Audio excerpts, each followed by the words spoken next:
Oke, langsung saja teman-teman kita bahas soal yang pertama. Soalnya adalah, demi kelancaran acara esok hari, divisi saya diminta kerja lembur. Padahal saya sudah berjanji untuk mengantar ibu saya ke dokter. Hal yang seharusnya saya lakukan adalah A. Pulang saat teman-teman tidak mengetahuinya. B. Meminta izin kepada atasan untuk tidak berpartisipasi dalam tugas lembur kali ini. Yang C. Mengutamakan kerja lembur daripada mengantar orang tua yang sakit. Yang D. Menemui dan menjelaskan kepada atasan untuk meminta arahannya.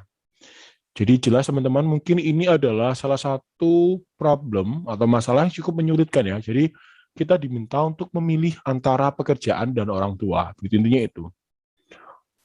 Jadi soal ini terkait dengan unsur apa teman-teman kira-kira? Ya betul, terkait dengan unsur komunikasi. Jadi kita harus kedepankan komunikasi antara saya dengan pihak atasan sebagai orang yang berwenang dalam memberikan izin gitu ya. Oke, lebih lanjut teman-teman, soal ini terkait dengan level 3 indikator 1, yaitu menyampaikan suatu informasi yang sensitif atau rumit dengan penyampaian dan bahasa yang tepat, sehingga dapat dipahami dan diterima oleh pihak lain. Nah teman-teman, kalau kita dihadapkan dengan masalah yang cukup dilematis, hal yang terbaik kita lakukan adalah kita segera menemui dan menjelaskan kepada atasan sebenarnya ada apa sih jadi gitu ya. Dengan demikian kita akan mendapatkan arahan atau petunjuk gitu ya. Kira-kira kamu harusnya gini dan seterusnya gitu. Nah, dengan catatan di sini teman-teman kita harus menggunakan bahasa yang sopan ya. Jadi yang santun dan keadaan sebenarnya. Jangan membuat apa ya semacam berita palsu, berita hoax kalau sebenarnya tidak terjadi ini tapi teman-teman membuat-buat supaya terjadi ini. Nah, kalau itu ketahuan, pimpinan akan kecewa gitu ya. Malah tidak dipercaya saat ada kejadian lagi di masa yang akan datang. Jadi di sini jelas bahwa yang mendapatkan poin tertinggi ada di opsi D ya teman-teman.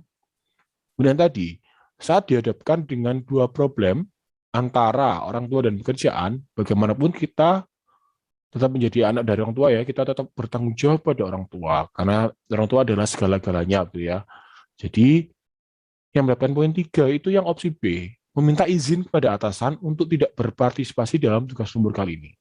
Dengan catatan di sini teman-teman kita harus tetap meminta izin. Nah, jadi kuncinya ada di izin atasan. Apabila diizinkan ya kita berangkat, misalkan tidak ya nanti mungkin ada kebijakan lain dari pimpinan tersebut atau atasan tersebut gitu ya. Dan di sini opsi C itu mendapatkan poin 2, mengutamakan kerja lembur daripada mengantar orang tua yang sakit. Teman-teman di sini kuncinya bukan tidak profesional gitu ya. Kita meninggalkan tanggung jawab sebagai lembur bukan. Di sini situasinya berbeda. Jadi bagaimanapun kalau ada suatu kejadian apapun, kuncinya ada di atasan atau pimpinan kita. Nanti arahan itu yang harus kita laksanakan. Bagaimanapun kan tetap atasan masih mempunyai hati nurani ya. Jadi beliau dalam memberikan keputusan atau pertimbangan atau kebijakan pasti juga menggunakan hati nurani ya teman-teman. Di sini yang mendapatkan poin terendah adalah opsi A, karena itu suatu hal yang tidak bertanggung jawab. Nah, dia pulang saat teman-teman tidak mengetahuinya. Dia malah kabur. Jangan ya, ini harus dihindari ya teman-teman. Oke, kita lanjut ke soal berikutnya. Saat Anda dituduh dan dimarahi oleh atasan, sedangkan hal tersebut tidak sesuai dengan keadaan sebenarnya, hal yang akan Anda lakukan adalah A. Meminta pertimbangan teman dekat saya. Yang B. Saya akan membiarkannya saja, karena sebenarnya juga akan terbukti dengan sendirinya. Yang C. Berusaha menjelaskan keadaan yang sebenarnya kepada atasan. Yang D. Berusaha menemukan penyebar isu itu dan membuat perhitungan dengannya. Wih, ini dendam ya, dendam kesumat yang opsi D. Oke teman-teman, soal ini terkait dengan unsur komunikasi pada level 3 indikator 1, menyampaikan suatu informasi yang sensitif atau rumit dengan cara penyampaian dan bahasa yang tepat, sehingga dapat dipahami dan diterima oleh pihak lain. Jadi jelas ya, di sini jawaban yang mendapatkan poin tertinggi itu ada di opsi C. Kita harus tetap berusaha menjelaskan keadaan sebenarnya kepada atasan. Jadi bicara jujur. Nah, jadi kalau ada teman-teman yang memfitnah kita atau menyebarkan berita yang tidak benar terkait kita, ya kita harus berusaha menjelaskan apa yang sebenarnya terjadi kepada siapapun. Dalam soal ini terkait dengan atasan yang menuduh ya, jadi kita harus menjelaskan kepada atasan. Nah, yang mendapatkan poin 3 itu opsi A, kita harus minta dulu pertimbangan dari teman. kita sharing gitu ya, kita kira-kira harusnya ngapain gitu. Nanti biar ada saran dari teman kira-kiranya ngapain seperti itu. Kalau harus kepimpinan ya jelaskan. Kalau misalkan harus dibiarkan ya dibiarkan. Makanya opsi B mendapatkan poin 2. Ya, di sini opsi D mendapatkan poin terendah 1 karena akan membuat masalah baru ya, membuat perhitungan dengannya. Malah nanti terjadi perselisihan, malah ada masalah baru di situ. Jadi kita harus menghindari konflik dengan rekan kita atau menambah konflik baru. Oke, kita ke soal berikutnya. Sekolah akan mengadakan akreditasi sekolah dengan kategori ISO. Anda adalah guru yang juga menjadi tim penyusun berkas ISO. Padahal jadwal mengajar Anda sudah padat sekali. Hal yang akan Anda lakukan adalah A. Memprioritaskan menyelesaikan borang akreditasi terlebih dahulu demi kemajuan tempat saya mengajar. Yang B.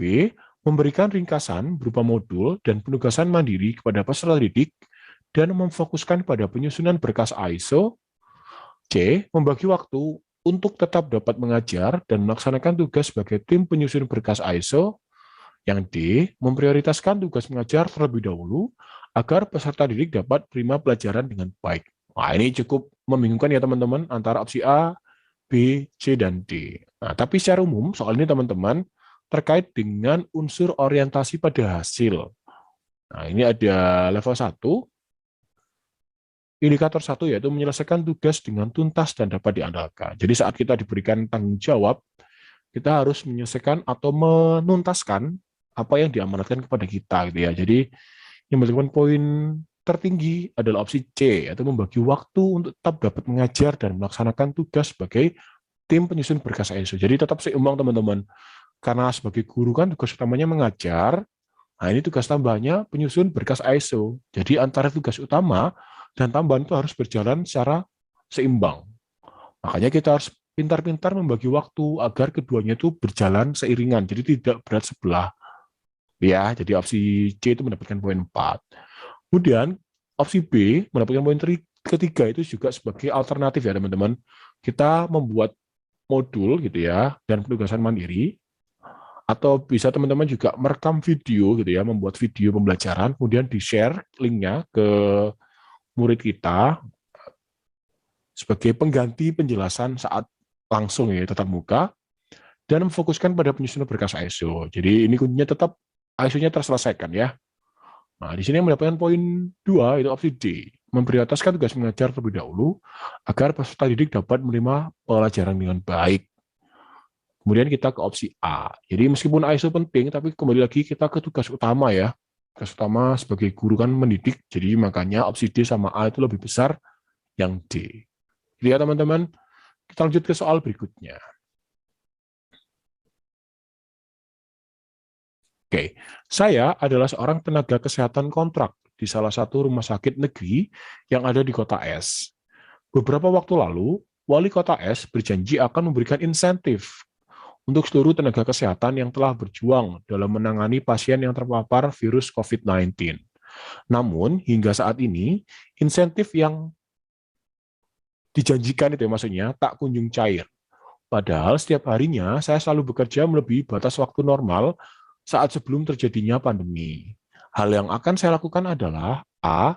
Tetap bekerja secara maksimal dan menganggap bahwa janji pencairan insentif adalah sebagai bonus tambahan. Yang B. Mogok bekerja karena merasa sudah dibohongi oleh wali kota. Yang C. Mengirim surat terbuka lewat media sosial dan menuntut janji dari wali kota S untuk segera direalisasikan. Yang D, bekerja kembali seperti waktu normal sambil meminta bantuan kepada manajemen rumah sakit tempat saya bekerja. Teman-teman, soal ini terkait dengan unsur pelayanan publik level 1, indikator 1, yaitu mampu mengerjakan tugas-tugas dengan mengikuti standar pelayanan yang objektif, netral, dan transparan. Ingat teman-teman, di sini kata kuncinya dia menunggu insentif ya, jadi gajinya bisa jadi tetap cair rutin. Insentif kan bonus ya, jadi bonus kan, ya itu anggap aja sebagai janji ya. Jadi ya meskipun memang itu kita harapkan turun, tapi namanya bonus kan bisa saja tidak cair gitu ya teman-teman. Jadi bagaimanapun kita tetap melakukan tanggung jawab kita sebagai tenaga kesehatan. Apalagi sekarang di era COVID, jadi tenaga si kesehatan tadi tetap vital ya untuk kesembuhan masyarakat gitu ya. Jadi yang mendapatkan poin tertinggi di sini adalah opsi A, yaitu tetap bekerja secara maksimal dan menganggap bahwa janji adalah insentif. Jadi bagaimanapun janji memang harus dibayar, tapi di sini kembali lagi insentif hanyalah sebuah bonus. Yang penting gaji bulanan tetap cair kan, gitu ya. Kemudian yang mendapatkan poin 3 itu opsi D, bekerja kembali seperti waktu normal sambil meminta bantuan kepada manajemen. Jadi jadikan pihak manajemen rumah sakit sebagai kepanjangan lidah kita untuk menyampaikan aspirasi kita kepada wali kota, gitu ya. Kemudian opsi C itu mendapatkan poin 2, mengirim surat terbuka lewat medsos dan itu janji gitu. Dan yang terendah adalah opsi B, mogok kerja. Jadi teman-teman di era pandemi ini tenaga kesehatan cukup diperlukan perannya. Jadi mohon untuk tidak mogok bekerja ya, karena kita juga semuanya berharap bahwa sumbangsih tenaga kesehatan itu mampu membantu penanganan COVID-19, khususnya yang ada di Indonesia. Dan teman-teman, semoga penjelasan yang saya berikan bermanfaat. Mohon maaf kalau ada salah-salah kata. Terima kasih.